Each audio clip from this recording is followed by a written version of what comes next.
Hello friends, इस bull run के market में आपको ऐसी 7 चीज़ें जो बिल्कुल ध्यान में रखनी चाहिए बिफोर बुकिंग योर यूनिट, इस पर आज डिटेल में डिस्कशन करेंगे।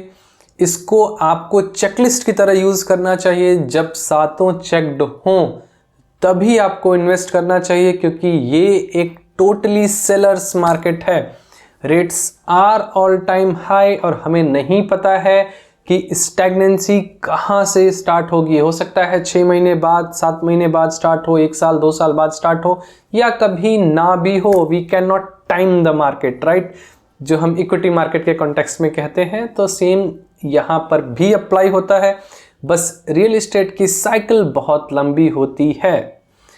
तो जैसा कि आप जानते हैं कि मैं रियल एस्टेट के ऐसे ही एजुकेटिव वीडियोस और प्रोजेक्ट्स के अनबायस्ड रिव्यूज़ लाता रहता हूं। तो ऐसे वीडियोस को मिस ना करने के लिए अगर अभी तक आपने मेरा चैनल सब्सक्राइब नहीं किया है तो प्लीज़ इसे सब्सक्राइब कीजिए।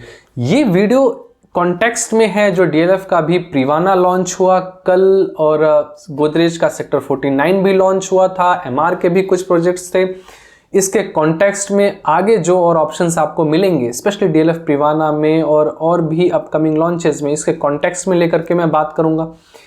पहली चीज ये है कि आपको अगर आपकी मन पसंदीदा यूनिट, फेसिंग या टाइप और लोकेलिटी मिल रही हो तभी आपको प्रोसीड करना है बुकिंग के लिए।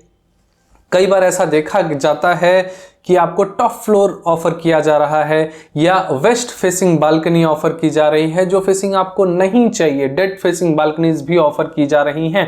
लेट्स से अगर आपको inner facing central green area चाहिए तो स्टिक टू इट। आपको ये नहीं करना है कि आप अपने यूनिट के सिलेक्शन में कोई कॉम्प्रोमाइज करें, राइट। अब कई बार ऐसा भी देखा जाता है कि 3 BHK में आप इंटरेस्टेड थे, अब वो बोलते हैं कि yes 3 BHK is sold out, तो आपको 4 BHK का ऑप्शन दिया जाता है। दैट मीन्स आप अपने बजट को स्ट्रेच नहीं करें। उधर से आपको बहुत प्रेशर आएगा बिल्डर की साइड से, ब्रोकर की साइड से कि 3 BHK अवेलेबल नहीं है, 4 BHK ले लीजिए और अच्छी यूनिट है और बड़ा एरिया मिलेगा। बट इस बुल रन के मार्केट में आपको अपना बजट स्ट्रेच नहीं करना है, अपनी रिक्वायरमेंट पर स्टिक रहना है कि ये चीज़ चाहिए। अगर मिल जाए तो फिर ठीक है, अदरवाइज नहीं। यहां पर आपका रिजिड होना आगे आपके लिए बहुत सहायक रहेगा। उसके रीजंस मैं इसी वीडियो में आगे आने वाले टाइम में बताऊंगा। Second thing you should do कि आपको उस लोकेशन को फिजिकली विजिट करना है before submitting your EOI। And अगर ऐसा हो कि आप जहां पर डील क्लोज कर रहे हैं उस टाइम पर प्रेजेंट रहें उसी लोकेशन पर, राइट, जहां पर वो प्रोजेक्ट लॉन्च हुआ है, तो वो भी बेस्ट चीज है। अगर आपकी लिक्विड इनकम 50 CR से ऊपर है तो लोकेशन को विजिट करना आपके लिए ऑप्शनल होगा। बट फिर भी आप कोशिश करें कि आपके फ्रेंड्स या फैमिली में कोई हो, आपके ग्रुप में कोई हो, आपके बिहाफ पर वहाँ पर विजिट कर पाए वीडियो कॉल के माध्यम से, या अपनी लोकेलिटी के लिए एक अपना ओपिनियन दे पाए, जिससे कि आप अपनी डिसीजन मेकिंग कर पाए। तो फर्स्ट थिंग इज, आप 5 से 7 करोड़ की प्रॉपर्टी के लिए I think you should visit physically. भले आप 50 लाख की प्रॉपर्टी ले रहे हैं, 1 CR की ले रहे हैं, 1.25 2 CR की ले रहे हैं, आपको फिजिकली विजिट करना चाहिए। अब कई बार लोग कहते हैं कि DDA की प्रॉपर्टी लोग वर्चुअली बुक कर लेते हैं और जब वापस आते हैं DDA की प्रॉपर्टी देखने के लिए तो उनको रियलाइज़ होता है कि लोकेशन उतनी अच्छी नहीं है, फेसिंग वगैरह उतनी अच्छी नहीं है। बट ये केस DDA के मामले में नहीं होता। DDA के अपार्टमेंट्स बुक करने वाली जो जनता है वो 70% 80% वहीं दिल्ली की है, 50% से ज़्यादा एंड यूज़र है और वो वहीं आसपास रहते हैं, तो वो बिल्कुल जा करके देखते हैं तभी बुकिंग करते हैं, राइट। तो आपको लोकेशन फिजिकली विजिट करना है, पर्सनली विजिट करना है, तभी आपको डिसीजन लेना है। अब चौथी चीज़ पर आ जाते हैं कि आपको बिल्डर कौन सा चूज़ करना है, राइट। जो टॉप बिल्डर्स हैं इस टाइम पर आपको उनसे स्टिक रहना है।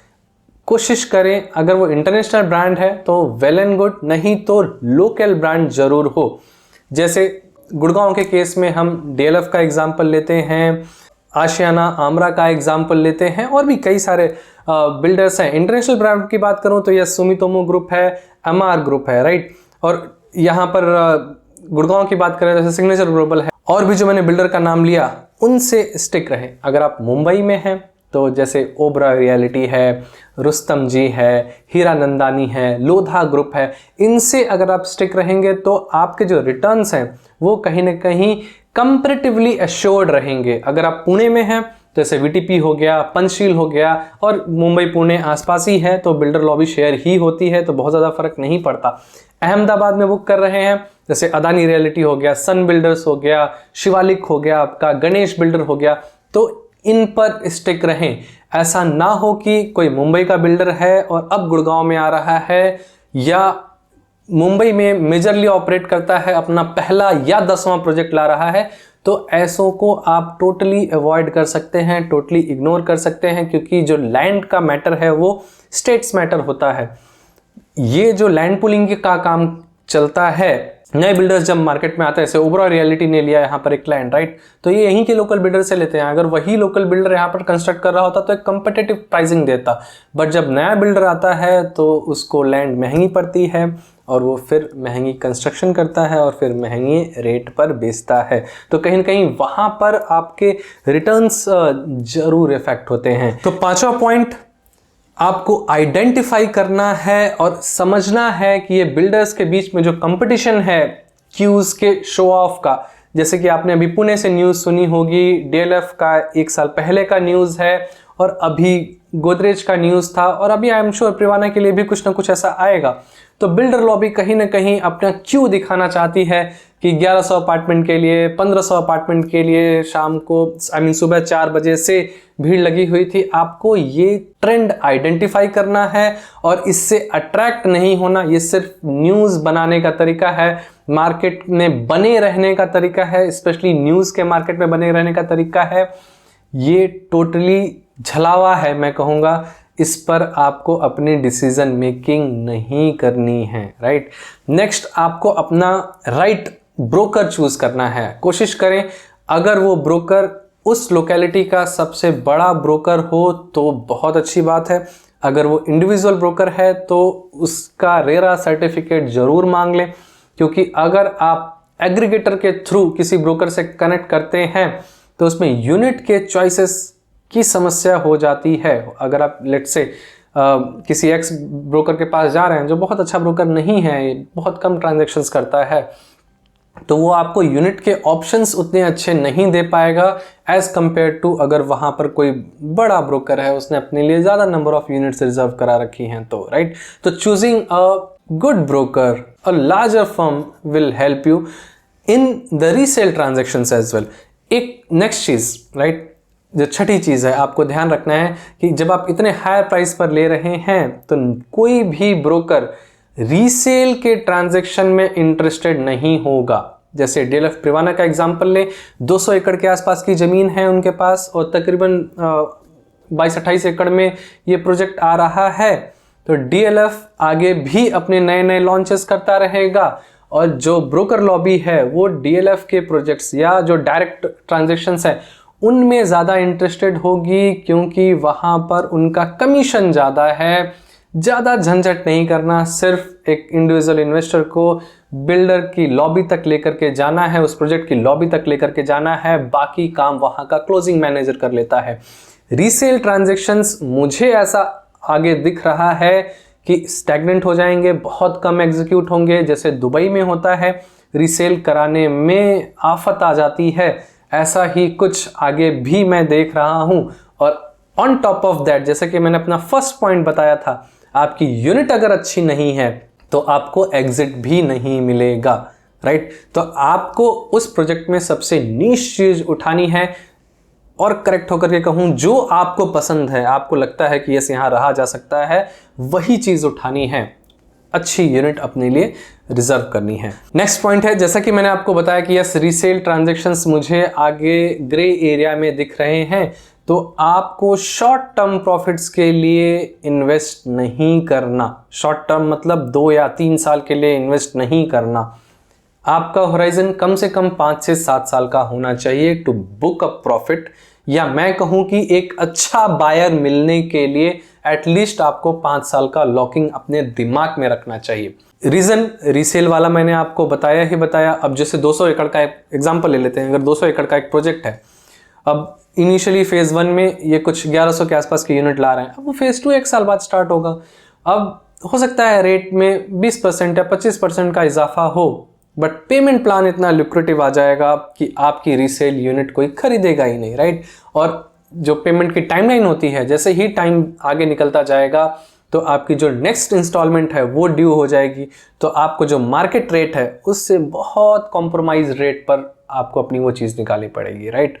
तो ये टाइम नहीं है 1 से 2 साल के लॉकिंग के साथ रियल एस्टेट में इन्वेस्ट करने का। यहाँ पर आपको 5 से 7 साल, स्पेशली जब तक ओसी ना आ जाए तब तक आपको बने रहना है।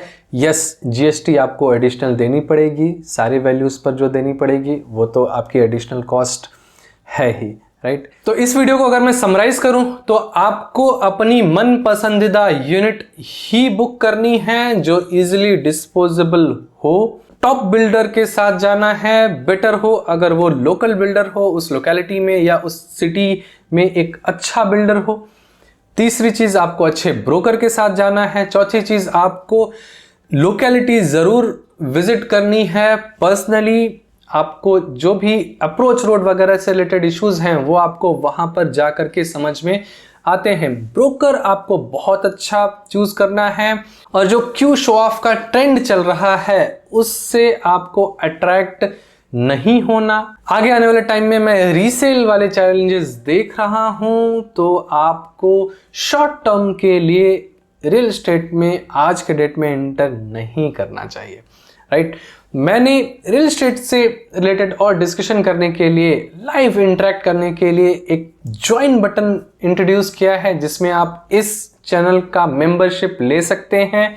उस मेंबरशिप को लेने के बाद मैं जो मीटिंग्स रखूंगा सारे मेंबर्स के साथ एटलीस्ट 1 महीने में एक बार, जहां पर आपसे लाइव इंटरेक्ट करके प्रोजेक्ट की डिटेल्स हो, आपके क्वेश्चंस हो और मेरा आंसर हो, इस तरीके से इंटरेक्टिव वे में रियल एस्टेट की नॉलेज में शेयर करूंगा। तो do check out the join button on this YouTube channel, right. आशा करता हूं कि इस वीडियो के माध्यम से मैंने डिसीजन मेकिंग में आपकी हेल्प की हो, और अगर अभी तक आपने मेरा चैनल सब्सक्राइब नहीं किया है तो प्लीज़ इसे सब्सक्राइब कीजिए। और हाँ, बिना लाइक किए, बिना अपने friends and family WhatsApp groups में शेयर किए प्लीज़ इस वीडियो को एंड ना करें, राइट। और भी अच्छे YouTube वीडियोस हैं इस चैनल पर, please check out those. Thank you.